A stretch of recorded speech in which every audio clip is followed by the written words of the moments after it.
Tes suara dicoba. Nggih, Ustaz. Apakah suara saya terdengar, Ustaz? Nah, Boleh dimulai kajian, Ustaz? tafadhal Ibu. Baik. Bismillahirrahmanirrahim. Assalamualaikum warahmatullahi wabarakatuh. Alhamdulillahilladzi bi ni'matihi tatimmus shalihat. Wassalatu wassalamu ala Rasulillah wa ala ahlihi wa sahbihi ajmain. Rabbi shrahli sadri wa yassirli amri wahlul 'uqdatam min lisani yafqahu qawli. Allahumma inni nas'aluka ilman nafi'an wa rizqan thayyiban wa amalan mutaqabbalan. Selamat datang jamaah kajian hasanah yang berbahagia. Alhamdulillah, pagi ini Allah masih memberi waktu untuk kita untuk duduk di majelis ilmu, majelis yang penuh dengan keberkahan. Semoga dengan hadirnya kita di majelis ini menambah ketakwaan dan keimanan kita dan memperberat timbangan kebaikan kita di akhirat kelak. Amin, Allahumma amin. Alhamdulillah, guru kita Ustadz Rosyid Abu Rosyidah Hafidahullah sudah hadir di Zoom. Pagi ini kita masih membahas buku Masail Jahiliyah, tradisi jahiliyah yang ditentang Rasulullah SAW dengan tema zuhud salah kaprah. Sebelum memulai kajian, jika ingin bertanya, mohon menuliskan chat di PJ pertanyaan. Syukron, jazakumullah khairan. Tafadhal Ustadz untuk memulai kajian.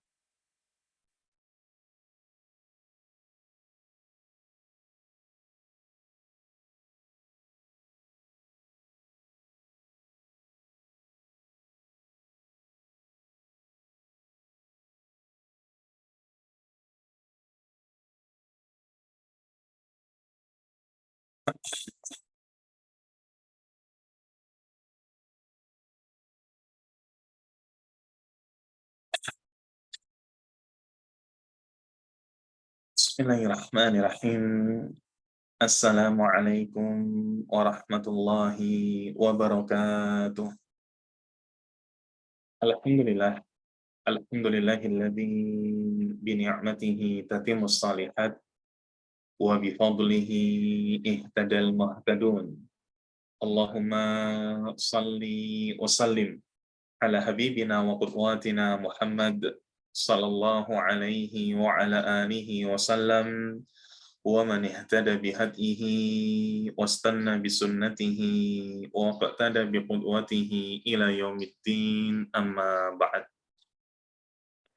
Alhamdulillah, ikhwatal iman, ahbakumullah, para jamaah sekalian, para akhwat, para ummahat, para ibunda yang mencintai sunnah dan dicintai oleh Allah Azza wa Jal.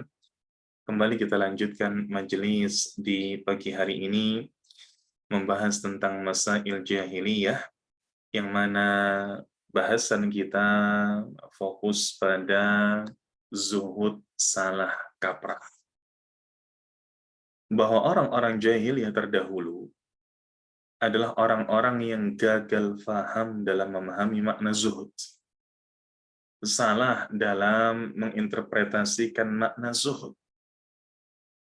Dianggapnya bahwa zuhud ini berarti meninggalkan yang halal, bahkan kemudian sampai pada mengharamkan yang halal. Padahal tidak demikian. Disebutkan dalam hadis, memang zuhud adalah sesuatu yang luar biasa. Ketika di sana ada seseorang yang bertanya kepada Nabi Shallallahu Alaihi Wasallam, wahai Rasulullah, tunjukkan kepadaku sebuah amalan yang ketika aku melakukannya, manusia akan cinta kepadaku. Begitu pula Allah akan cinta kepadaku. Ini pertanyaan yang sangat berbobot. Sebuah amalan yang efeknya tidak main-main. Sebuah amalan yang konsekuensinya sangat kita butuhkan bersama. Dicintai oleh Allah, dicintai oleh manusia. Maka Nabi Shallallahu Alaihi Wasallam mengatakan, izhad fid dunya yuhibbukallah. Zuhudlah engkau terhadap dunia, maka Allah akan mencintaimu. Wazhad fima indan nas yuhibbukan nas. Zuhudlah engkau terhadap apa-apa yang dimiliki oleh manusia, maka manusia akan mencintai. Tentu saja hadis ini adalah menjadi motivasi kita semua. Siapa di antara kita yang tidak ingin dicintai? Siapa di antara kita yang ingin dibenci? Tidak ada. Semua di antara kita ingin dicintai, semua di antara kita jangan sampai dibenci. Apalagi dibenci Allah. Maka zuhud adalah seakan-akan solusi yang luar biasa. Maka orang-orang berlomba untuk bisa bersikap zuhud. Sayangnya tanpa dilandasi dengan ilmu. Sayangnya tanpa dilandasi dengan ilmu. Baik, para jamaah sekalian, sikap zuhud ini banyak disebutkan sejatinya di dalam Al-Quran maupun di dalam hadis.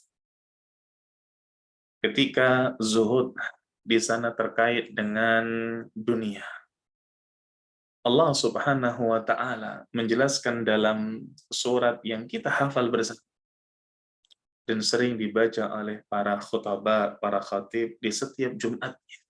Dalam surat Al-A'la, Allah mengatakan bal tu'thirunal hayatad dunya. Akan tetapi engkau lebih condong pada kehidupan duniawi. Wal akhiratu khairu wa abad. Sementara kehidupan akhirat adalah kehidupan yang kekal, kehidupan yang abadi. Ini semua adalah seruan bagaimana kita untuk tidak usah menggebu dalam hal duniawi kalau memang hal itu menipu. Maka menggebulah dalam urusan akhirat karena inilah yang lebih kekal. Zuhud ini. Atau ada pula di sana dalil zuhud yang Nabi Shallallahu Alaihi Wasallam sifatnya adalah mengkomparasikan bagaimana kenikmatan dunia dibandingkan dengan kenikmatan akhirat, bahkan sampai pada sesuatu yang detail. Dalam sebuah hadis beliau mengatakan, wallahi demi Allah, mad dunya fil akhirah illa mithlu ma yaj'alu ahadukum isba'ahu wa asyara bisababah. Demi Allah, tidaklah dunia ini ketika dibandingkan dengan akhirat, permisalannya seperti salah satu dari antara kalian jarinya dicelupkan ke dalam apa? Dicelupkan ke dalam lautan, lalu kemudian diangkat. Falyandur bima yarji. Maka lihat apa yang dibawa oleh air yang menempel di jari ini. Ya cuma satu tetes saja, atau mungkin 2 tetes. Ini. Dalam hadis yang lain, Nabi Shallallahu Alaihi Wasallam memberikan permisalan pula seperti sayap seekor nyamuk. Laukanatid dunya, kata Nabi, seandainya dunia ini ta'dilu indallah janaha ba'udah. Seandainya dunia ini ta'dilu indallah, sebanding di sisi Allah, senilai di sisi Allah dengan janaha ba'udah, sayap seekor nyamuk. Ma saqa kafiran minha syarbata ma. Niscaya Allah tidak akan memberikan minum orang kafir walaupun cuma 1 teguk. Tapi bagaimana nyatanya? Orang kafir ada yang kaya, banyak yang kaya. Bukan hanya diberikan seteguk air oleh Allah, berteguk-teguk. Kenikmatan dunia dirasakan oleh orang kafir. Artinya bahwa dunia ini bahkan dibandingkan dengan sayap nyamuk saja tidak ada apa-apanya. Di sisi Allah, sayap nyamuk ini jauh lebih berharga, jauh lebih bernilai dibandingkan dengan kenikmatan dunia. Menunjukkan bagaimana kelak luar biasanya kenikmatan akhirat. Sehingga tertipu luar biasa ketika ada seseorang yang dia rela untuk mengorbankan kenikmatan akhirat demi kenikmatan dunia yang bahkan tidak senilai dengan sayap nyamuk. Baik, para jamaah sekalian, apa iya orang kafir, yakni orang jahiliyah di zaman dahulu, zuhudnya salah kaprah? Ya, zuhudnya mereka salah kaprah. Disebutkan di sini, yakni ta'abbuduhum bitarki thayyibat minar rizq. Peribadatan mereka dengan meninggalkan perkara-perkara baik dari rizki yang Allah berikan. Ada Allah berikan rezeki kepada mereka, tapi justru mereka campakkan. Mereka tidak beribadah dengan itu. Misal, pakai pakaian, ada pakaian yang bagus, mereka justru pakai pakaian yang compang-camping. Misal, bisa untuk makan yang enak, yang kalau dia makan enak, tubuhnya akan fit, tubuhnya akan sehat, penuh dengan energi. Karena memang yang dimakan adalah vitamin dan nutrisi. Tapi mereka justru memilih tidak memakan itu. Maka ini diantara cara peribadatan mereka. Watarkiz zinah minal libas. Termasuk meninggalkan apa? Pakaian-pakaian yang pantas. Para jamaah sekalian, Allah Subhanahu wa taala telah mengingatkan kita bahwa untuk beribadah memang di sana harus dengan yang terbaik.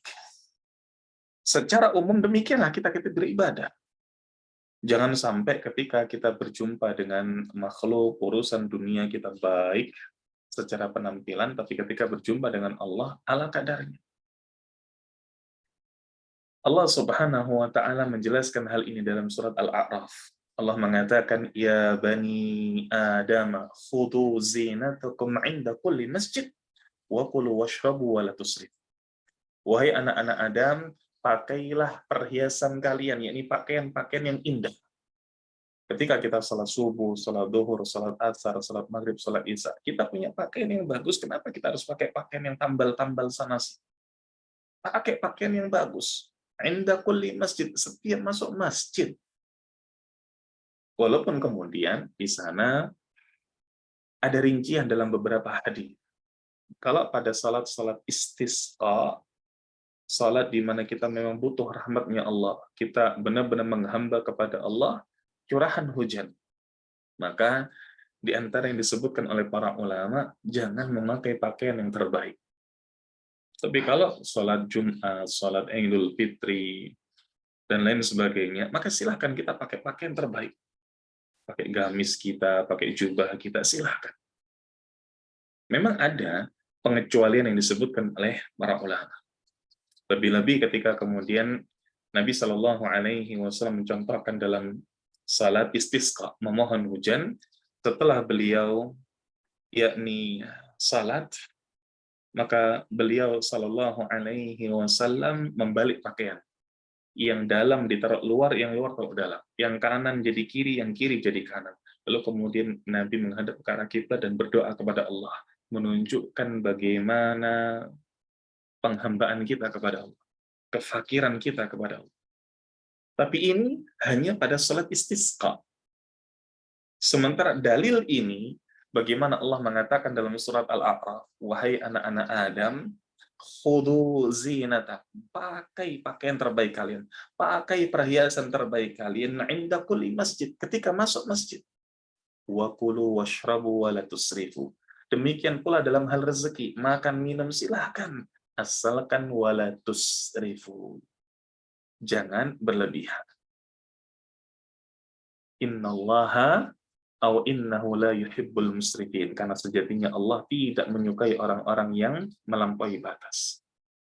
Nah, ayat ini tentu saja adalah penegas bagi kita betapa kelirunya mereka orang-orang jahiliyah ketika mereka meninggalkan rezeki yang pantas. Ada makanan yang mereka bisa makan, ada rezeki yang ketika mereka bisa membeli itu makanan yang layak makan, makanan yang mungkin menyehatkan, silahkan. Maka bukan sesuatu yang aib ketika di sana ada orang kaya, dia membudgetkan untuk setiap bulannya multivitamin yang bahkan mungkin senilai dengan uang makan orang-orang yang miskin dan membutuhkan selama 2 bulan. Tidak salah. Ada orang-orang yang memang Allah berikan kelapangan rezeki, maka membeli vitamin yang terbaik. Boleh. Tidak ada masalah. Ini termasuk bentuk mensyukuri nikmat. Yang mana kalau mungkin dikomparasikan, katakanlah 1 bulan untuk vitamin ini jutaan. Sementara orang fakir, orang miskin, jutaan tersebut bisa untuk 2 bulan makan. Tidak ada masalah. Tidak ada masalah. Karena memang Allah ini juga cinta ketika seorang hamba menampakkan nikmat yang Allah berikan kepadanya. Nah, Kemudian di ayat berikutnya Allah Subhanahu wa taala mengatakan, "Qul man harrama zinatallahi allati akhraja li'ibadihi wat thayyibati minar rizq." Katakan, "Man harrama zinatallah." Siapa yang mengharamkan perhiasan dari Allah? Siapa yang mengharamkan yakni pakaian baik kalau memang itu telah Allah berikan rezeki kepadanya dari apa-apa yang akhraja li'ibadi, apa-apa yang memang Allah telah keluarkan untuk hamba-hambanya, wattayyibati minar rizq. Begitu pula siapa pula yang mengharamkan rezeki-rezeki baik. Siapa? Maka Allah mengatakan, qul hiya lilladzina amanu fil hayatid dunya khalisatan yaumal qiyamah. Maka katakanlah, semua itu disediakan bagi orang-orang yang beriman dalam kehidupan dunia. Dalam kehidupan dunia. Khusus untuk mereka saja, bagaimana? Kadzalika nufassilul ayati liqaumi ya'lamun. Khusus untuk mereka di hari kiamat, maka demikianlah kami, kata Allah, menjelaskan ayat-ayat bagi orang-orang yang mengetahui, bagi orang-orang yang ya'lamun. Ada penjelasan menarik tentang ayat ini. Sebagaimana disebutkan oleh Ibnu Abbas, ayat ini punya asbabun nuzul, sebab-sebab turun. Yakni ketika ada sebagian dari orang-orang Arab Badui, ini tawaf. Tawaf di Baitullah dengan telanjang. Beberapa kali sempat kita bahas kisah ini. Sampai kemudian di sana ada seorang perempuan yang tawaf benar-benar telanjang. Benar-benar telanjang. Seorang perempuan. Dan digambarkan oleh Abdullah bin Abbas, sampai ketika wanita ini telanjang, sehingga serangga itu seperti lalat yang biasa di wajah keledai, berkerumunan di bawah badan. Yakni jorok kalau bahasa kita, menjijiki. Serangga-serangga yang biasanya mungkin menempel di keledai, menempel di sapi, di kambing, di onta, di hewan-hewan itu berkerumunan di bawah badannya. Ada yang menyebutkan di kemaluannya dan lain sebagainya. Maka apa yang dikatakan oleh perempuan itu? Perempuan itu mengatakan, al-yaum yabdu ba'duhu aw kulluh. Hari ini sebagian darinya atau semuanya. Wa ma bada minhu fala uhilluh. Dan apa yang tampak darinya tidak akan aku halalkan. Maka dia mengharamkan apa-apa yang telah Allah halalkan. Pakaian Allah halalkan, bahkan Allah perintahkan, dia haramkan. Tidak dihalalkan untuknya. Maka kemudian Allah turunkan ini. Ya bani Adam, khudhu zinatakum inda kulli masjid ila akhiri. Sampai akhir. Nah, para jamaah sekalian, para akhwat, para ummahat, para ibunda yang mencintai sunnah dan dicintai oleh Allah Azza wa Jalla. Secara logika saja, bertakarub kepada Allah, beribadah kepada zat yang menciptakan diri kita. Begitu pula zat yang telah menjanjikan kepada kita kenikmatan akhirat. Dengan sesuatu yang rendah adalah hal yang tidak masuk akal. Bertakarub kepada Allah yang menciptakan kita, bertakarub kepada Allah yang akan memberikan kita fasilitas luar biasa kelak di surga, dengan hal yang tidak pantas. Jelas ini sesuatu yang tidak masuk akal. Sama sebagaimana ketika kita diundang oleh mungkin seorang pejabat atau mungkin seorang kawan, yang mana kawan ini begitu baik kepada kita. Sebelum undangan itu, ia telah berkali-kali mengirimkan hadiah kepada kita. Bahkan ketika undangan itu sampai kepada kita, semua fasilitas ditanggung. Mau itu penjemputan dan lain sebagainya. Ketika kemudian semua itu ditanggung, apalagi diberikan iming-iming, datanglah, aku akan berikan kepadamu hadiah yang lebih besar daripada sebelumnya. Kok ternyata kita datangnya pakai pakaian compang-camping? Logika mana yang membenarkan? Tidak ada. Tapi demikianlah logika mereka. Logika orang-orang jahiliyah terbalik. Terbalik. Dan ini tradisi dari orang-orang Nasara. Dan orang-orang yang mengikuti mereka. Termasuk disebutkan di sini oleh Syekh Shalih Fauzan Hafizahullah Ta'ala, Ini siapa? Orang-orang sufi. Orang-orang sufi. Wa man syabahum minas sufiyah. Dan orang-orang yang mengikuti mereka dari orang-orang Nasrani, yakni sufi. Seakan-akan zuhud ini adalah meninggalkan dunia sama sekali. Ini keliru. Ini keliru. Taib. Allah Subhanahu wa Ta'ala juga menjelaskan dalam surat Al-Maidah. Allah mengatakan, ya ayyuhalladzina amanu la tuharrimu thayyibat. Wahai orang-orang yang beriman, jangan engkau haramkan apa-apa yang telah Allah tetapkan baiknya. Ma ahallallahu lakum, dan apa yang telah halalkan untuk kalian, wala ta'tadu, dan jangan kalian melampaui batas. Difikirnya bahwa menggunakan kenikmatan ini sesuatu yang melampaui batas, padahal tidak. Justru mengharamkan kenikmatan yang Allah berikan, inilah melampaui batas. Innallaha la yuhibbul mu'tadin. Dan Allah tidak suka dengan orang-orang yang seperti ini, melampaui batas.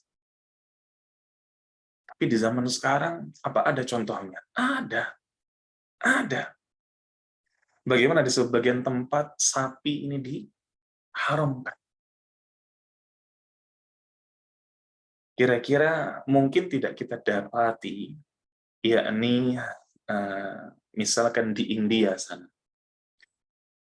Lalu sebagai pendatang dari Indonesia langsung membuka restoran. Apa restorannya? Sapi guling. Luar biasa, di demo mungkin. Karena sapi bagi mereka ini adalah dewa. Sebuah kesyirikan yang nyata.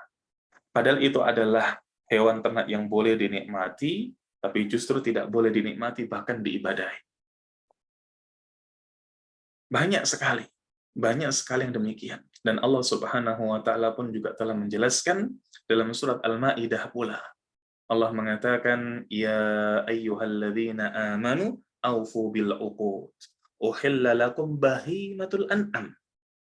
Wahai orang-orang yang beriman, penuhilah janji-janji kalian, akad-akad kalian, dan hewan ternak.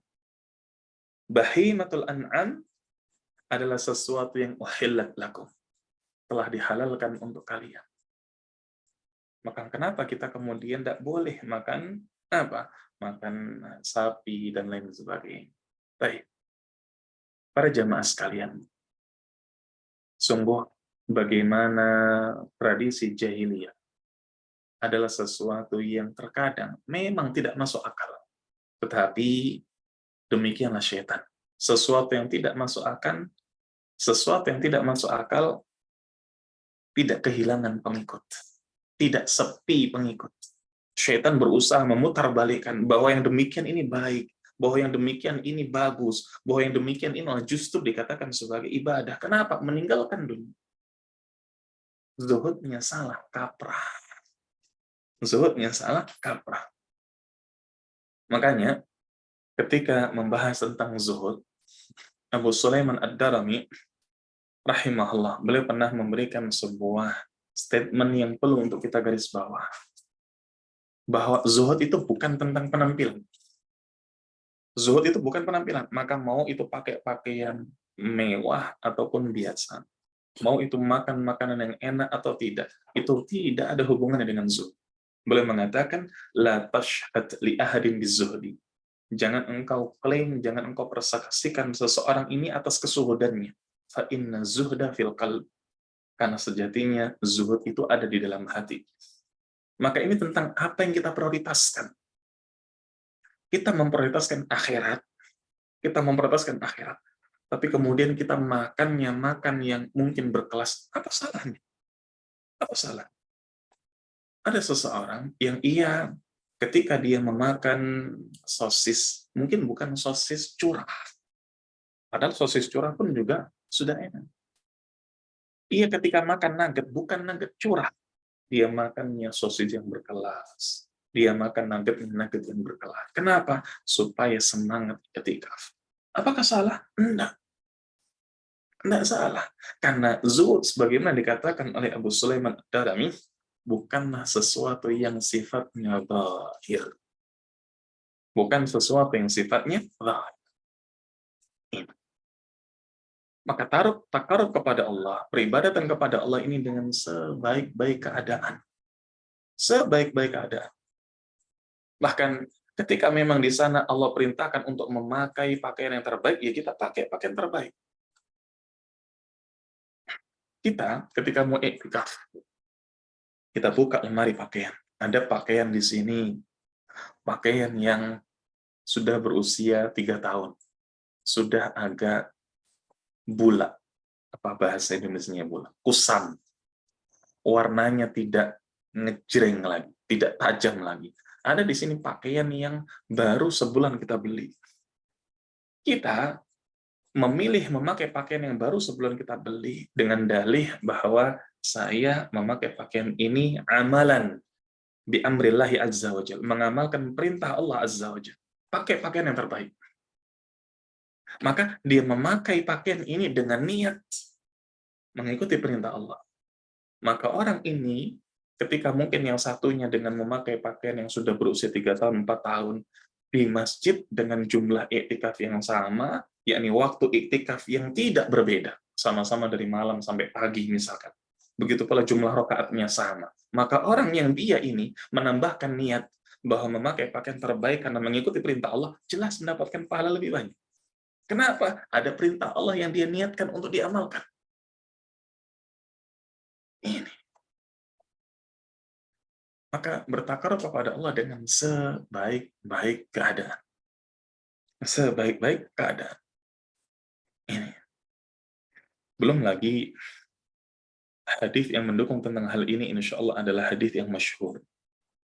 Nabi Shallallahu Alaihi Wasallam mengatakan, Innallaha jamilun yuhibbul jamal. Allah itu indah dan menyukai keindahan. Allah ini indah. Kalau kemudian kita ini pakai sesuatu yang indah, dan tujuannya adalah memang mengamalkan perintah Allah, ingin mendapatkan cintanya Allah, ya ini tambahan. Tambahan apa? Tambahan pahala. Karena memang pahala itu sesuai dengan apa yang kita niatkan. Ini. Baik, para jamaah sekalian. Lalu bagaimana zuhud itu? Lalu bagaimana zuhud itu yang benar? Zuhud yang benar, selain apa yang tadi telah kita sampaikan, yakni poinnya ada di dalam hati, bukan ada di dalam penampilan. Di dalam sebuah hadis, Nabi Shallallahu Alaihi Wasallam menyebutkan tentang bagaimana permisalan orang yang zuhud dan orang yang tidak zuhud. Beliau mengatakan, man kana fid dunya hammahu. Barang siapa yang dunia ini adalah tujuannya. Dunia yang jadi tujuannya. Farraqallahu alaihi amrahu. Allah akan cerai beraikan urusan. Allah akan buat berantakan. Ingin menyelesaikan permasalahan A, ternyata permasalahan A selesai, muncul permasalahan. Bahkan ketika berusaha menyelesaikan permasalahan B, muncul permasalahan C, D, E, F. Allah cerai beraikan urusan. Farraqallahu alaihi amrahu. Begitu pula, waja'ala faqrahu baina ainai. Allah akan buat ketakutannya terhadap miskin bergelayut di depan matanya. Diminta sedekah, jangan, nanti harta kita berkurang. Diminta untuk kemudian membantu orang, jangan. Tidak usah bantu materi, nanti materi kita berkurang. Terus begini, takut miskin. Padahal apa? Padahal dunia ini tidaklah datang illa ma kutibalah. Tidaklah dunia ini datang kecuali apa yang telah dicatatkan untuknya. Kecuali jatahnya tok. Sebaliknya, bagaimana orang yang niatnya akhirat?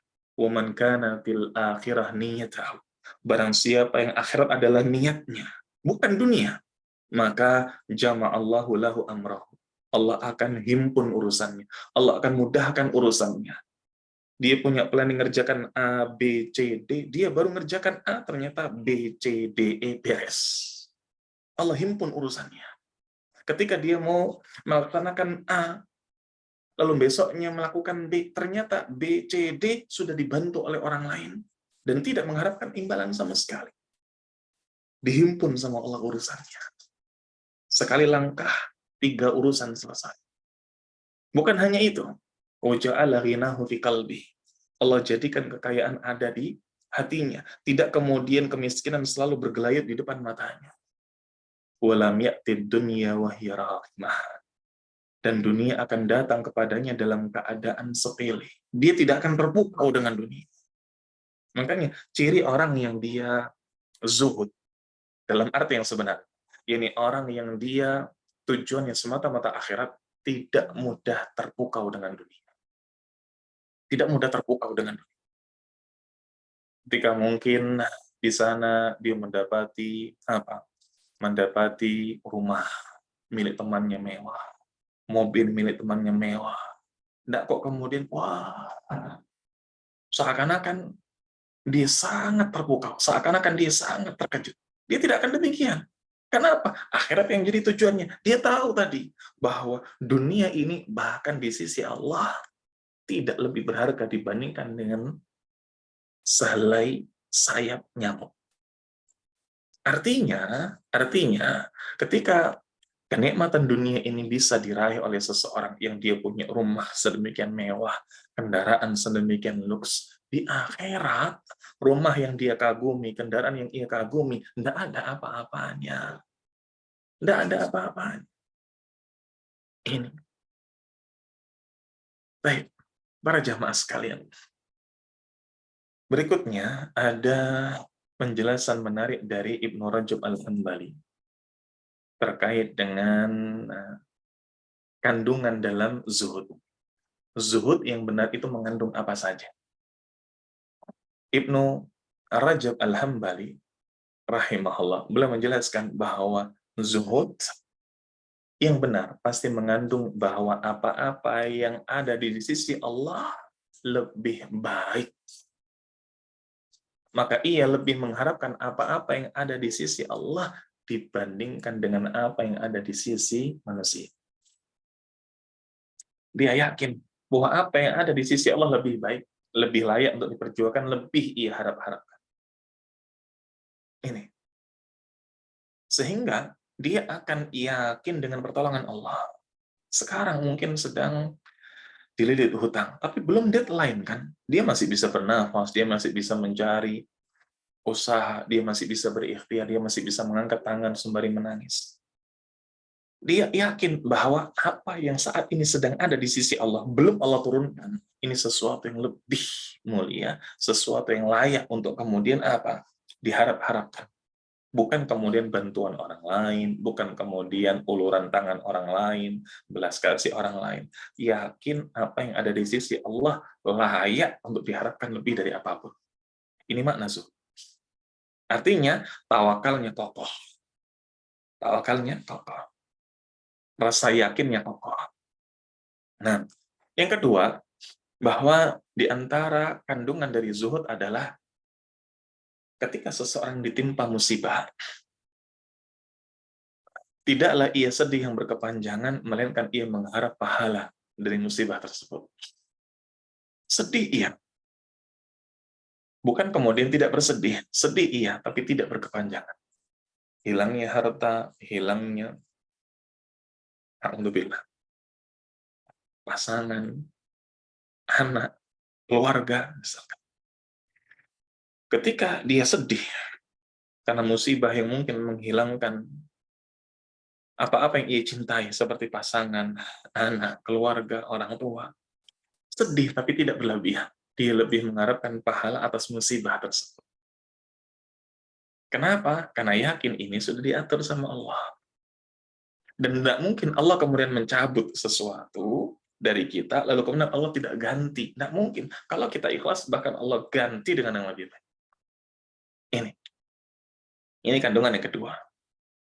Apa tadi yang pertama? Yakni kita lebih mengharapkan apa yang ada di sisi Allah dibandingkan dengan apa yang di sisi manusia. Sehingga ketawakalan yang kepada Allah kokoh, keyakinan yang kepada Allah kokoh. Yang kedua, ketika dirinya ditimpa musibah, maka dia tidak akan tenggelam dalam kesedihan yang berkepanjangan, dan ia lebih mengharapkan ganjaran dari musibah tersebut. Dan yang ketiga, ini yang juga menarik. bahwa zuhud mengandung keadaan di mana seseorang tidak akan terlampau peduli apakah dia dipuji ataukah ia dicela. Karena kalaupun dia dipuji, dipujinya oleh manusia, kalaupun dia dicela, dicelanya oleh manusia. Yang berat baginya ketika dicela oleh Allah, dimurkai oleh Allah, ini yang berat. Maka orang yang dia zuhud, yang tadi kita sampaikan, tidak terpukau dengan dunia. Bukan hanya harta, termasuk dengan pandangan orang. Mau orang ini respek kepada dia, hayu. Mau orang ini kemudian mencemooh dia, hayu. Karena buat dia, musibah adalah ketika ia dicela, dicemooh oleh Allah Subhanahu wa Ta'ala. Ini 3 kandungan zuhud yang disebutkan oleh Ibnu Rajab Al-Hambali rahimahullah. Baik, para jamaah sekalian, maka zuhud adalah sesuatu yang ia bukan menghalalkan perkara haram, bukan pula mengharamkan perkara halal. Zuhud adalah bagaimana kita lebih memprioritaskan akhirat. Lebih memprioritaskan akhirat. Sebagian memberikan istilah bahwa zuhud adalah fitarki ma yusghiluka anillah. Meninggalkan apa-apa yang bisa melalaikan dari mengingat Allah. Meninggalkan apa-apa yang bisa membuat kita ini lupa dari Allah. Ini apa? Ini zuhud. Ini zuhud. Nah, kalau kita dalam perkara-perkara yang halal, terlampau berlebihan yang sampai bisa melalaikan dari Allah, itulah yang kita tinggalkan. Seseorang, dia suka dengan kemewahan, maka dia membeli mobil mewah. Maka dia pun punya rumah yang mewah. Dia pun punya furniture yang mewah. Tapi ketika kemudian sampai pada taraf melalaikan koleksi, suka koleksi mobil mewah, suka koleksi rumah-rumah mewah, suka koleksi perabot-perabot mewah, sehingga dia disibukkan dengan koleksinya. Kalau sekedar punya, akhiran, tidak ada masalah. Tapi koleksi. Koleksi. Sampai-sampai tiap hari kemudian dipandang. Tiap hari mobilnya ini dilihat, mobil itu dilihat. Hari ini dipakai, besoknya pakai yang itu, lusa pakai yang itu. Melalaikan. Melalaikan. Maka ini baru dia tinggalkan. Saya cukup punya 1 mobil saja. Saya cukup punya 1 rumah saja. Misal, saya cukup dengan perabotan mewah ini saja. Lainnya tidak. Nah, inilah zuhud. Inilah zuhud. Tapi ketika seseorang ini punya 1 mobil mewah, lalu dia rasa kurang. Saya perlu ada 2 mobil. Kenapa? Yang 2 ini nanti dipakai untuk istri saya. Ada orang yang mengatakan, kenapa beli mobil? Apalagi mungkin 2 mobil yang mau dibeli adalah 2 mobil yang mahal. Kenapa beli mobil? Kenapa enggak ojol saja? Kenapa enggak ojek online saja? Entah itu G yang 1 atau mungkin G yang 1. Kenapa tidak itu saja? Dia berdalih, enggak. Saya punya uang kok. Kenapa saya harus naik ojol ketika saya memang bisa memberi mobil? Maka saya ingin memberikan yang nyaman pula untuk istri. Tidak ada masalah. Ini ketika tidak melalaikan dari mengingat Allah, tidak ada masalah. Walaupun dia mungkin punya 2 mobil mewah, tidak ada masalah. Ketika memang ada peruntukannya, yang ini untuk dirinya, dalam aktivitas, dalam mungkin apa, dalam mungkin mencari maisha, dalam mungkin bertemu dengan orang, dalam mungkin berziarah, dalam mungkin silaturahim, dalam mungkin bersosial, dalam mungkin berdakwah. Sementara satu lagi ini untuk istri, keperluan istri, antar jemput anak, belanja dan lain sebagainya. Misalkan, tidak ada masalah. Sampai di sini tidak ada masalah. Baru kalau kemudian, kita sudah punya 2 mobil, sudah enak nih. Tapi kayaknya kita beli 1 lagi deh. Kenapa? Kan Allah itu ganjil, suka yang ganjil. Baru ketika ditanya untuk apa? Tidak ada apa-apa. Ya pokoknya pengen punya 1 lagi. Inilah yang kemudian dikatakan lalai. Ini yang kemudian tidak disebut dengan zuhud. Karena ketika dia nambah mobil lagi, jelas dia lalai. Tidak ada fungsinya, tidak ada peruntukannya. Nah, ikhwatal iman, sehingga zuhud bukan berarti hidup tanpa harta. Zuhud bukan berarti hidup meninggalkan dunia, bukan. Tapi bagaimana kita hidupnya ini memprioritaskan akhirat dengan menggunakan dunia ini. Ini makna dari zuhud. Ikhwatal iman, ahbakumullah, para jamaah sekalian, para akhwat, para ummahat, para ibunda yang mencintai sunnah dan dicintai oleh Allah Azza wa Jal, ini mungkin yang bisa kita sampaikan pada kesempatan di pagi hari ini. Atas banyak sekali kurangnya dan sedikit lebihnya, namun maaf. Semoga Allah Subhanahu wa Ta'ala menambah kesempurnaan puasa kita karena majelis ilmu di pagi hari. Kalau ada pertanyaan, tafadhol. Satu atau dua saja ya. Karena tenggorokan sedang bermasalah.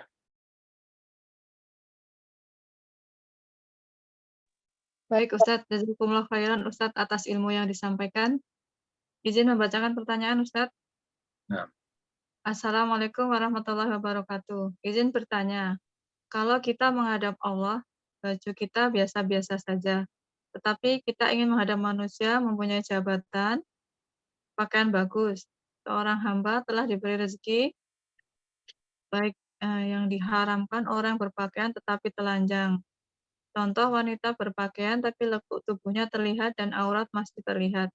Bagaimana solusinya orang jahiliyah yang datang ke undangan bajunya bagus, tapi menghadap Allah bajunya biasa-biasa saja, tetapi hal tidak masuk akal, banyak pengikutnya, dan saya mempunyai pakaian sudah 3 tahun, saya simpan tidak saya sumbangkan karena masih layak pakai, takut miskin, niatnya akhirat. Wallahu a'lam ini Ustaz, saya tidak paham pertanyaannya Ustaz. Tapi seperti itu tulisannya. Jazakallahu khairan. nah kalau mungkin ada ibu penanyanya, open mic mungkin tidak ada masalah, supaya tidak salah dipahami. Baik, silakan Ibu Yuniarti Bandung untuk open mic.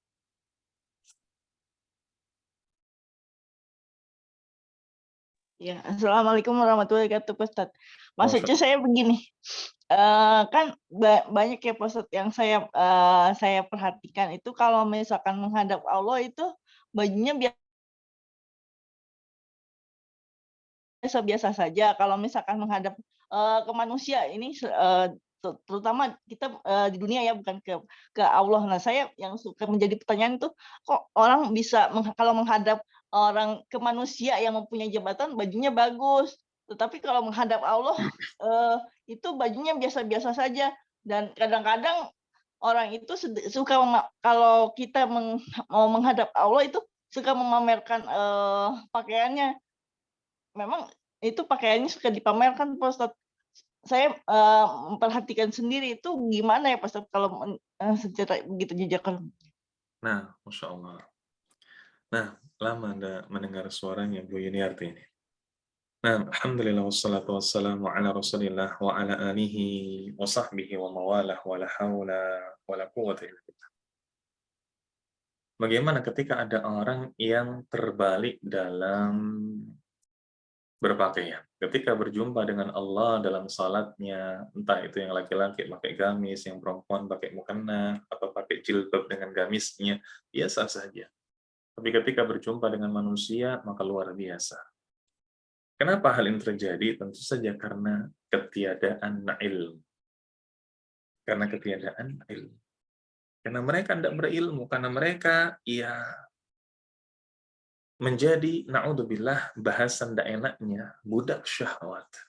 Butuh pengakuan dari orang, tapi belum butuh pengakuan dari Allah.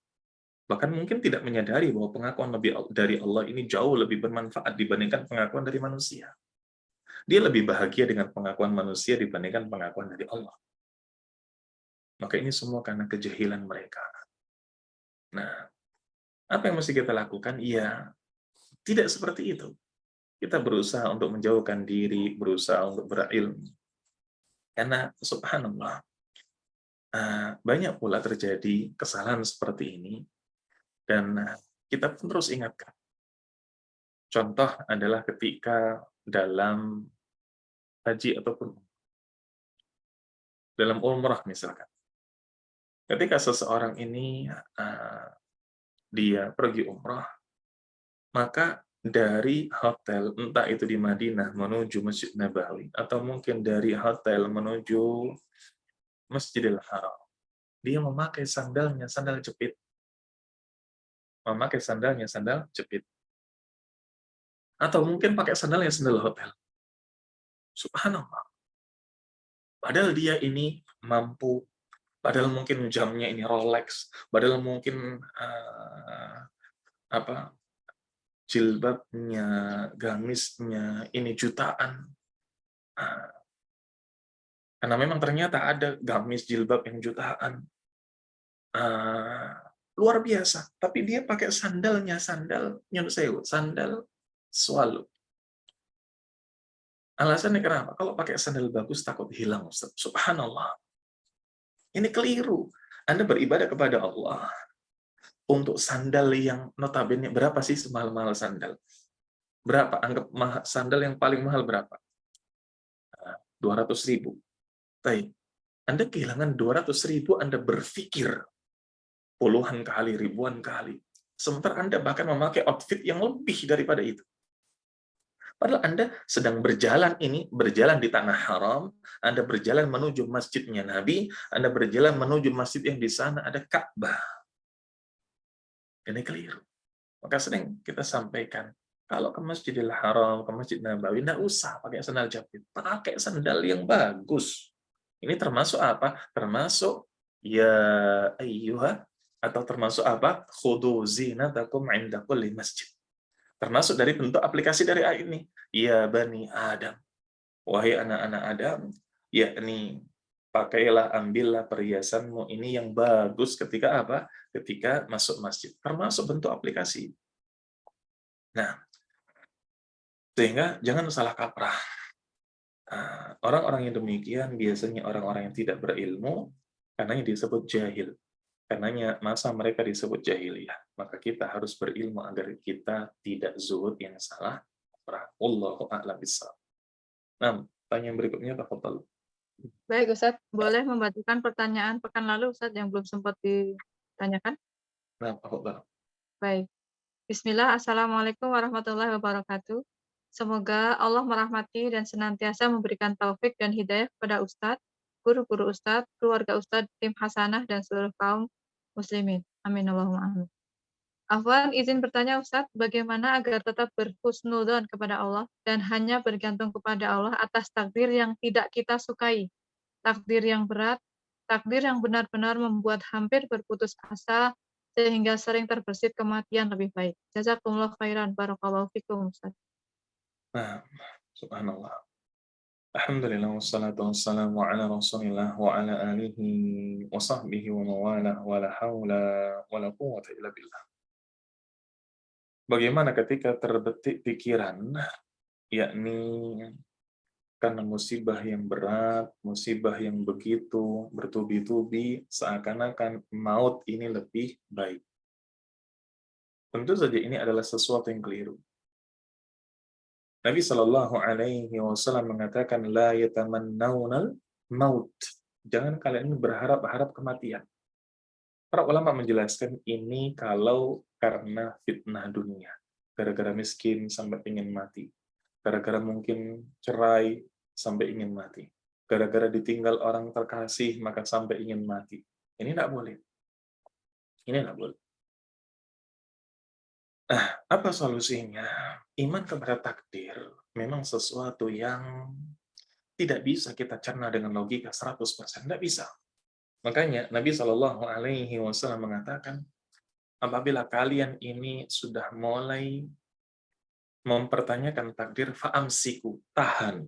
Tidak usah dipertanyakan, tidak usah kemudian dipraktekkan. Diam saja, tahan saja. Diam saja, tahan saja. Dan demikian dalam hadis. Syaitan akan senantiasa menggoda kalian dengan pertanyaan-pertanyaannya, man khalaqa hadza wa man khalaqa hadza, siapa yang menciptakan ini, siapa yang menciptakan itu, sampai pada taraf man khalaqallah, siapa yang menciptakan Allah. Ini godaan syaitan. Kalau demikian, fasta'id billah, kata Nabi, maka mintalah perlindungan kepada Allah. Dalam riwayat yang lain, Faqul, katakanlah, amantu billah wa bi Muhammadin sallallahu alaihi wasallam. Katakan, aku beriman kepada Allah dan beriman kepada Muhammad sallallahu alaihi wasallam. Yakni melakukan apa yang menjadi kebalikan dari godaan syaitan. Syaitan menggoda kita agar ragu terhadap takdir, kita melakukan hal yang menjadi kebalikannya. Menetapkan beriman kepada Allah, menetapkan beriman kepada Muhammad sallallahu alaihi wasallam. Ini yang harus kita lakukan. Ketahuilah bahwa nasib buruk yang kita alami sejatinya bukanlah sesuatu yang terburuk dalam benak orang lain. Ada orang lain yang jauh pernah merasakan di bawah kita. Ketika kita mungkin mendapatkan musibah, satu hal yang bisa menjadi solusi adalah ingatlah bahwa dari musibah ini Allah akan menyelamatkan kita. Dari musibah ini Allah akan memberikan benefit kepada kita. Dan itu hikmah. Tapi kan kita tidak tahu, iya memang hikmah tidak langsung kita ketahui. Untuk bisa mencapai hikmah, maka kita harus sabar. Dan ketika kita sabar, kita pun juga sudah dapat pahala. Sehingga ketika kita diuji dengan musibah, kita harus tahu, Allah akan memberikan kepada kita hadiah. Sesuatu yang lebih baik, ini hikmah. Kita nggak tahu, ya memang nggak tahu. Makanya kita harus sabar. Untuk menggapai hadiah ini kita harus sabar, berarti untuk menggapai hadiah yang lebih baik ini kita pun juga sudah mendapatkan pahala, ini pahala sabar. Ini harus kita paham. Baik, para jamaah sekalian, meminta kepada Allah keyakinan agar kita bisa mudah dalam mengarungi musibah-musibah dunia, ada doa yang dicontohkan oleh Nabi. Dalam sebuah hadis Nabi Shallallahu Alaihi Wasallam mengatakan, Allahumma qsim lana minal yaqin ma tuhawwinu bihi alaina masa'ibad dunya. Ya Allah, anugerahkan kepada kami al-yaqin, rasa yakin. Yang dengan yakin tersebut apa? Tuhawwinu bihi alaina masa'ibad dunya. Dari musibah tersebut, atau dari keyakinan tersebut, anugerah berupa keyakinan yang Engkau berikan mengokohkan kami terhadap musibah-musibah dunia yang Engkau berikan kepada kami. Kita akan sadar bahwa ini ketetapan dari Allah. Kita tidak perlu pergi pun nanti pasti akan kecopetan, tapi entah di mana. Kita tidak perlu kemudian mengizinkan anak kita keluar, tapi anak kita nanti juga pasti akan kecelakaan entah di mana. Yakin bahwa ini memang sudah garis dari Allah Subhanahu wa taala. Maka kita memohon kepada Allah, Allahumma qsim lana, ya Allah anugerahkan kepada kami minal yaqin, sebuah keyakinan, ma tuhawwinu bihi alaina masa'ibad dunya, yang meringankan kami terhadap musibah-musibah dunia, bahwa semuanya memang telah menjadi kehendak. Minta sama Allah keyakinan demikian. Minta kepada Allah keyakinan. Allahu a'lam bishawab. Ini mungkin yang bisa kita sampaikan. Atas banyak sekali kurangnya dan selebihnya, namun maaf. Qul ma tasma'un wa akhiru da'wana anil hamdulillahi rabbil alamin. Wassalamualaikum warahmatullahi wabarakatuh. Waalaikumsalam warahmatullahi wabarakatuh. Jazakumullah khairan Ustadz Rashid Abu Rashidah Hafidahullah atas ilmu yang disampaikan. Semoga menjadi pahala jariah untuk beliau dan semoga Allah anugerahkan surga firdaus untuk beliau. Semoga Allah merahmati beliau, keluarga beliau, guru-guru beliau, dan orang-orang yang beliau cintai. Amin. Allahumma amin. Syukran, jazakumullah khairan kepada jamaah hasanah. Barakallahu fikum jami'an. Semoga kita tetap istiqomah di jalan ketaatan kepada Allah dan Rasul-Nya, tetap istiqomah menuntut ilmu syar'i, dan semoga ilmu yang sampai kepada kita, Allah mudahkan kita untuk mengamalkannya. Amin. Allahumma amin. Kami segenap tim kajian hasanah dan saya pribadi sebagai moderator, mohon maaf yang sebesar-besarnya jika penyelenggaraan kajian pagi ini banyak sekali kekurangan dan ada pertanyaan yang belum bisa dibacakan. Semoga di lain waktu bisa ditanyakan kembali. Mari kita tutup kajian pagi ini dengan doa kafaratul majlis. Subhanakallahumma wa bihamdika asyhadu an la ilaha illa anta astaghfiruka. Wassalamualaikum warahmatullahi wabarakatuh.